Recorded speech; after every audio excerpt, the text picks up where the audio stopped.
carreguei a tornozeleira e, em seguida, eu fui ao acampamento para ver se tinha alguma alteração, se existia alguma pauta factual. Vamos explicar direitinho. O senhor deixou sua esposa no aeroporto, ela embarcou. Aí fui carregar aí a tornozeleira. Voltou em casa, carregou a tornozeleira. Sim. E foi lá no acampamento. Fui até o acampamento. Sim. Chegou lá e encontrou com o Alan, Diego? Não, ele não sabia que eu estava lá.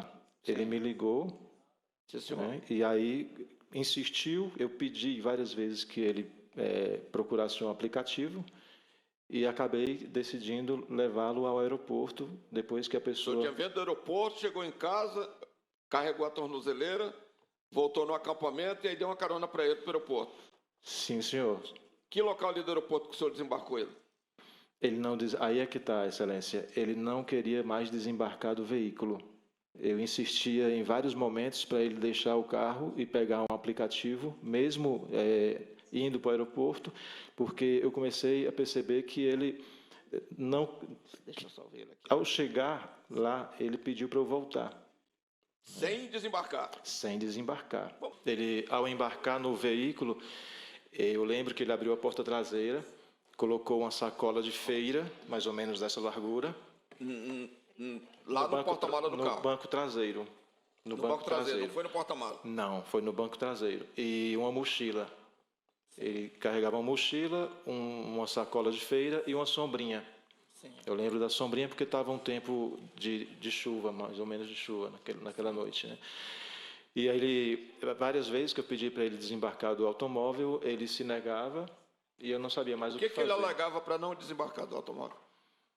Ele não alegava nada, ele só desistia. Ele dizia. O que era? Às vezes eu percebi que ele conversava muito no celular, por mensagem, no WhatsApp, mas eu não tinha como identificar com quem ele conversava. Estava dirigindo, né? Porque eu estava dirigindo. Né?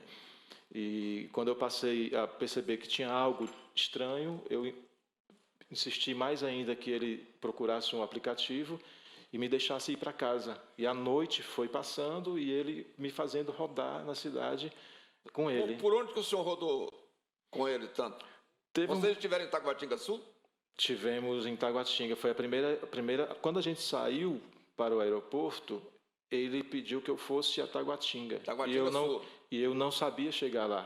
Sim. Mas ele sabia. Ele não usou nem aplicativo para ver como chegar. Pediu para o senhor se dirigir com ele para Taguatinga Sul. Eu imaginei que ele ia pegar alguém que ia viajar com ele. Pediu para o senhor ir também a Samambaia? Eu não lembro de Samambaia, Excelência. Eu não conheço com intimidade. Pediu para o senhor passar ali pela rodoviária? Sim, aí a passagem Vocês pararam na rodoviária? A passagem pela rodoviária já foi da primeira ida ao aeroporto, que ele disse que não ia viajar e voltasse, e eu imaginei que ele ia voltar para o QG, e aí eu passei pela rodoviária, pedi para ele desembarcar, porque eu morava próximo, né, a 500 metros ali do outro lado da avenida, e ele não desembarcou e não me pediu para ir ao QG, deixá-lo. Pediu que eu voltasse para o aeroporto. O senhor foi quantas vezes no aeroporto com ele? 2 ou 3 vezes. Você não achou estranho ter que estar transportando ele 3 vezes? Achei, sim, senhor. Só que eu não tinha como expulsá-lo do veículo, a não ser que fosse à força. Em nenhum momento ele falou para o senhor que estava ali com os artefatos para colocar naquele caminhão no aeroporto? Não, senhor. Se ele tivesse... Ele falou para o senhor que estava com os artefatos para colocar nas torres de alta tensão ali em Taguatinga Sul? Que foi o local onde o senhor levou eles. Não, senhor. Ele quando chegou em Taguatinga, ele queria que eu aguardasse ele. Eu disse para ele que eu não ia aguardá-lo. Ele queria descer com as sacolas e o senhor ficar aguardando. Que eu aguardasse como ele que o senhor retornar. Fosse um contratado. Um táxi, Isso. E aí eu disse para ele, eu não vou aguardá-lo. Você desembarca com as suas coisas e eu vou voltar para casa. Minha esposa viajou e se ela souber que eu estou fora de casa, vai ter problema para mim. Sim. E ele decidiu, então, não desembarcar. Ele, não sei, ele decidiu que não ia desembarcar do carro, talvez se sentiu seguro, achava que eu ia topar a parada com ele, para colocar as bombas. Mas ele não falava o que estava fazendo, eu não sabia o que tinha dentro da sacola. Mas hoje o senhor tem consciência de que eles tinham armado um plano para colocar bombas no aeroporto de Brasília, para colocar bombas na rodoviária e bombas nas estações. Depois que isso foi noticiado pela imprensa, sim. Aí ficou claro na sua cabeça que o senhor estava sendo utilizado para isso? Sim. O senhor tem clareza disso? Sim. Que o senhor foi utilizado por eles para colocar bomba Sim. na rodoviária de Brasília, colocar bomba no aeroporto, que é aquele caminhão, 46 mil litros de querosene que ia explodir o aeroporto como um todo, não é? E aqui na rodoviária, que também, eu explodir a rodoviária, milhares de pessoas poderiam ter morrido naquele dia, né?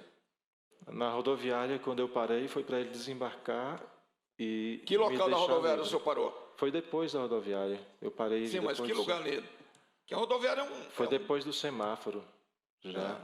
Que a rodoviária ali é um grande... Não foi exatamente na rodoviária, eu acho que foi mais à frente, depois do semáforo. Aí eu fiz o balão. Aí ele desceu. Não, ele não descia do carro. Esse cabo estava pregado dentro do carro, não sei nem com o cão. Ele só desceu do carro depois que ele tentou instalar o equipamento, o artefato. O senhor viu ele tentando instalar o artefato? Excelência. Não, isso é importante, é muito importante. Sim, claro, claro. O senhor viu ele instalando o artefato? Eu vi. Dentro do carro do senhor. Aconteceu da seguinte forma. O senhor sabia que poderia ter acontecido com o senhor o mesmo que aconteceu com aqueles militares, e o senhor é um jornalista, é informado disso, que tentaram explodir o... Ele poderia ter explodido o carro. O carro com o senhor dentro. Comigo dentro. Sim. Deixa eu contar o resto da história para vocês. Por favor, conte tudo, que isso é muito importante para a CPI. Então, conte tudo que o senhor sabe a respeito desse episódio.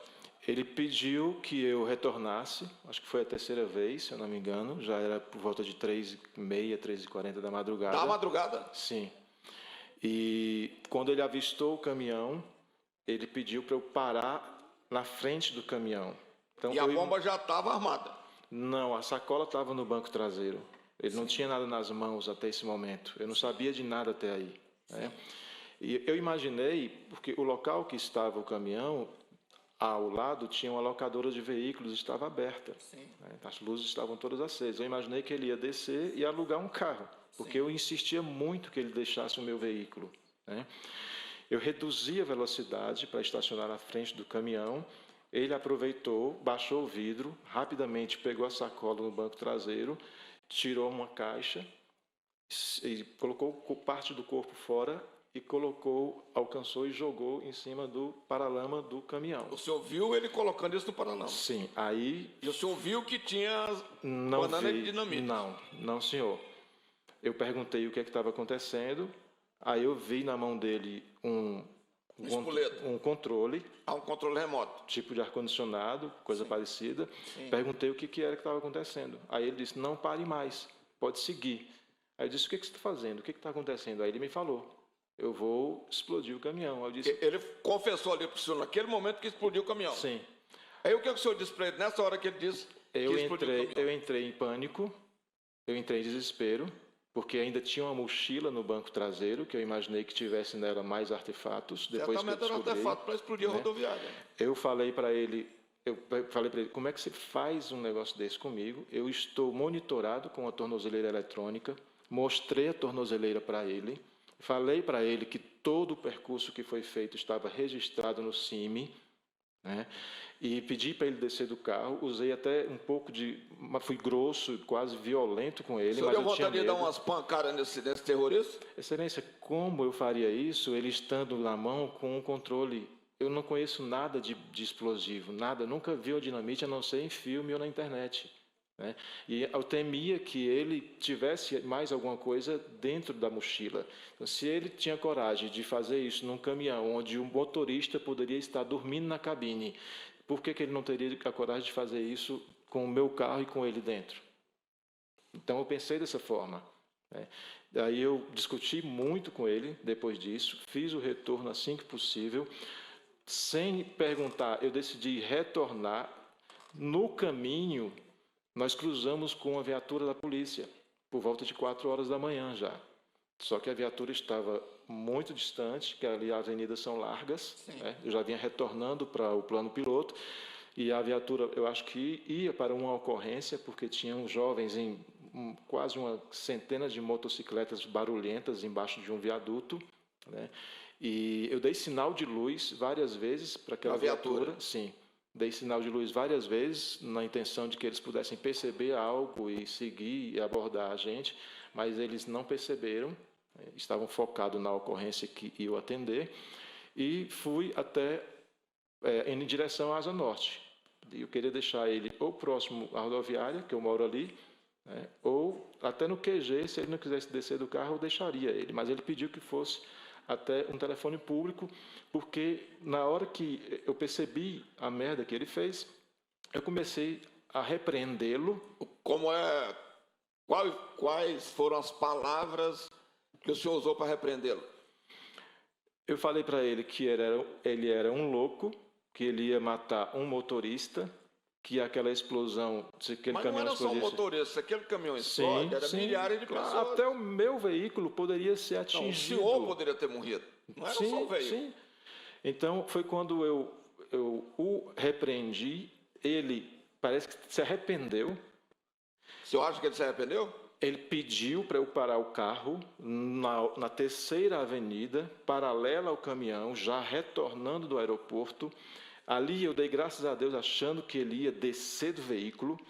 Aí ele disse, eu vou descer, vou pegar de volta e você me espera. Eu disse, negativo. Desça com a sua bagagem, faça o que você quiser e resolva a sua vida com um Uber. E ele desceu? Você não vai retornar para esse veículo e esse artefato não entra no meu carro mais. E ele desceu? Aí ele não desceu. Então o senhor teve que deixá-lo na rodoviária? Eu tive que ir com ele até um telefone público na Asa Norte. E ele desceu, mas deixou a mochila com a sacola e desceu com o detonador na mão. Eu tinha duas opções. Ou eu corria e abandonava o meu veículo, que ele poderia explodir, não sei o que passava na cabeça dele, ou aproveitava e tentava jogar as coisas dele fora do carro e saía do local. Eu decidi esperar. O senhor já tinha visto esse sujeito antes?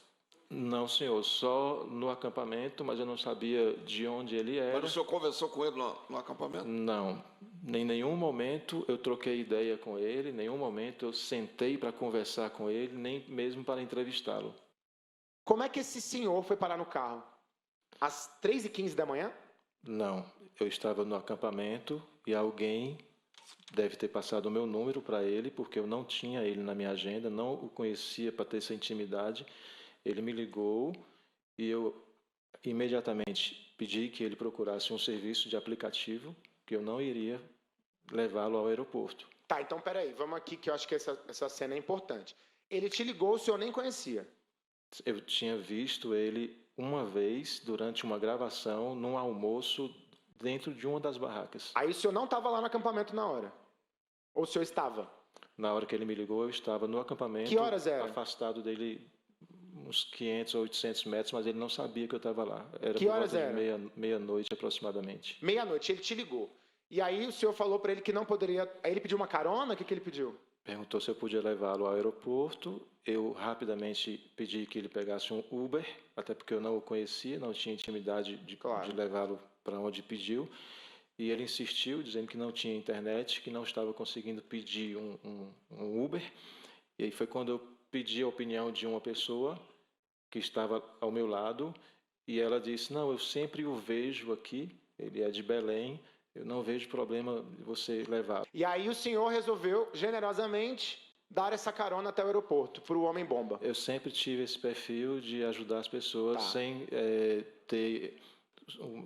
sem desconfiar das pessoas. Entendi.